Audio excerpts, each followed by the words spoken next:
E uma nova estimativa da Stonex aponta exportações de trigo atingindo a marca de 2,13 milhões de toneladas. Com isso, o país deve entrar para o ranking dos 10 maiores exportadores de trigo. A organização calcula um volume recorde de produção de 11,3 milhões de toneladas, caso não haja problemas com o clima aí nas regiões produtoras. E sobre esse assunto, eu converso agora com Jonathan Pinheiro, consultor de trigo da Stonex. Oi, Jonathan, bom dia. Seja bem-vindo aqui à nossa edição do Bem da Terra.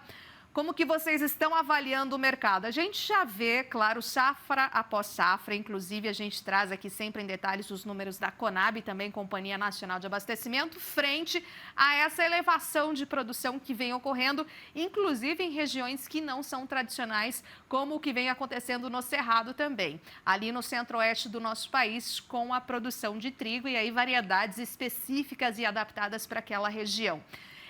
Esse volume, né, que vocês colocaram de mais de 11 milhões, já é algo aguardado pelo mercado? Vocês já vinham nessa linha, né? E aí, em relação a essa precificação também dos preços, como é que fica essa tendência de alta? Bom dia. Bom dia a todos. Bom, exatamente, a gente tem visto, no geral, o mercado com um sentimento muito positivo para esse crescimento de área. A gente vem de 2 temporadas muito interessantes para o produtor de trigo no Brasil. A gente teve uma convergência de fatores que levaram o Brasil, ao longo das últimas safras, a aumentar suas exportações. Então, a gente teve a guerra no leste europeu sendo um fator muito importante. A gente teve uma quebra de safra na temporada passada, 21-22, no sul do Brasil principalmente, que abriu espaços logísticos nos portos também, e a gente, com preço competitivo, se tornou alternativa para exportação de lá para cá. E o produtor tomou gosto por essas exportações, tem se voltado para o mercado internacional, os preços têm convergido e ficado em linha com o cenário internacional diante dos principais exportadores, então tem buscado essa competitividade internacional. Isso, de maneira geral, é muito positivo também para o nosso mercado doméstico, isso acaba sendo interessante para o produtor, isso é um fator muito importante no incentivo à produção. Isso foi decisivo na tomada de decisão do produtor na atual temporada ainda no momento, né, na 22-23, e que a gente teve já uma safra recorde, batendo muito próximo dos 11 milhões de toneladas, e agora a gente deve repetir isso e até mesmo com um sentimento positivo para bater esse recorde novamente, chegar a 11,3 milhões de toneladas, e com uma exportação de mais de 2 milhões de toneladas, que mesmo diante de um cenário onde a gente não tem uma quebra de safra nas culturas de verão e um aperto, de certa forma, a competição logística nos portos, a gente ainda continue tendo capacidade confortável de exportar 2 milhões de toneladas. O mercado internacional já enxerga o Brasil como um fornecedor, então a gente tem isso como um ponto muito positivo. E os preços, no geral, desde a temporada passada para cá, eles vêm recuando. A gente tem visto o prêmio de guerra sendo retirado gradualmente do mercado, ainda mais com a renovação recente do acordo de exportação de grãos. Isso, de certa forma, traz uma tranquilidade para o cenário internacional. E tanto lá fora quanto aqui dentro, os preços acabaram recuando. Isso eventualmente pode ser um desestímulo produtor, mas ainda assim a gente enxerga que as margens nessas últimas temporadas foram muito positivas, e a gente até mesmo tem uma redução, uma tendência de redução dos custos de produção. Isso pode ser positivo, mantendo margens interessantes para os produtores, apesar dessas quedas de preços. Exatamente, né? Então a tendência é a gente ter aí margens, digamos, um pouco mais apertadas. E essa sinalização, por exemplo, de o Brasil estar no ranking dos 10 maiores exportadores, né? Isso prevalece, né? E como é que está a questão também que vocês avaliam de autossuficiência, né? Que é um trabalho, inclusive, que envolve a Embrapa também em relação à produção, abastecimento aí total do mercado interno em relação ao trigo, hein? Desde a temporada passada, quando o Brasil já colheu muito próximo desses 11 milhões de toneladas, e os preços internacionais estavam muito elevados, a gente viu, por exemplo, o Rio Grande do Sul sendo um grande fornecedor de trigo para regiões como o Nordeste e Sudeste, até mesmo o Paraná também mandando trigo via cabotagem para o Nordeste. Então a gente viu o Brasil, de certa forma, consumindo mais trigo doméstico, que é algo pouco comum. No geral, essas regiões Nordeste e Sudeste acabam sendo regiões mais importadoras pela competitividade e pelos custos logísticos.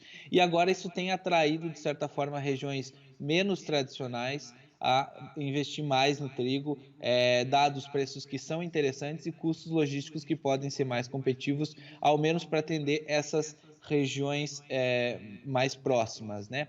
Então isso tem incentivado o crescimento da produção. A gente vê Goiás crescendo consideravelmente a produção, a gente vê São Paulo chegando a mais de 400 mil toneladas e até mesmo a Bahia crescendo bastante sua produção. Então a gente tem cultivares hoje, mesmo sem falar de trigo transgênico, a gente já tem tecnologia suficiente para produzir nessas regiões um trigo de qualidade e que atenda a demanda dessas regiões, né? Agora, questões de competitividade logística, principalmente, acabam às vezes atrapalhando um pouco. Isso ainda pode ser um fator de longo prazo, mas se vê com bons olhos essas iniciativas, até mesmo a iniciativa que é uma conversa recente ainda no mercado, mas do trigo transgênico pode levar sim o Brasil a outro patamar de produção e até mesmo ser um fornecedor de volumes mais elevados de trigo para o mercado internacional. Exatamente. E aí, claro, eu gostaria de colocar aqui na nossa conversa, por exemplo, a questão ainda, né, do discorrer da guerra ali entre Rússia e Ucrânia e de que maneira, né, o mercado tem ainda respondido a tudo isso, se de alguma maneira também abre esse maior espaço para o nosso país.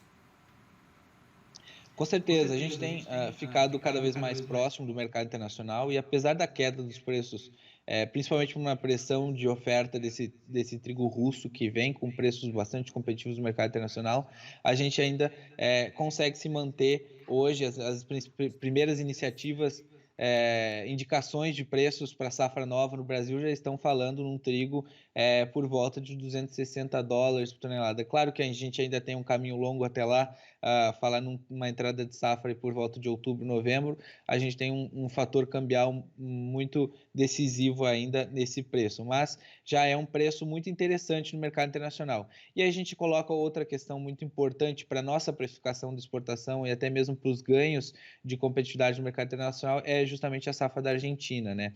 A gente tem um grande competidor em relação ao mercado internacional muito próximo aqui na América do Sul, eventualmente a Argentina tendo uma safra grande, a gente pode ter alguma perda de espaço ou até mesmo precisar de preços menores para chegar em alguns grandes compradores, né?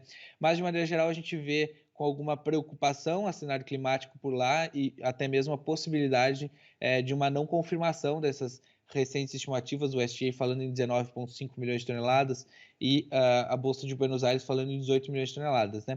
Se a gente tiver volumes um pouco mais apertados, o Brasil deve continuar assim importando o trigo da Argentina, mas isso abre espaços para o Brasil exportar trigo para outros compradores internacionais com a menor competitividade em relação à Argentina também.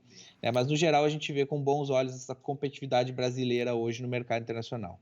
Exatamente, né? Tem a questão de fato da Argentina, até inclusive foi capa dos jornais aí principais de ontem, mostrando aquela seca histórica, né? Realmente que vem atingindo muito em cheio os produtores da Argentina, sem contar a inflação altíssima que o país vive.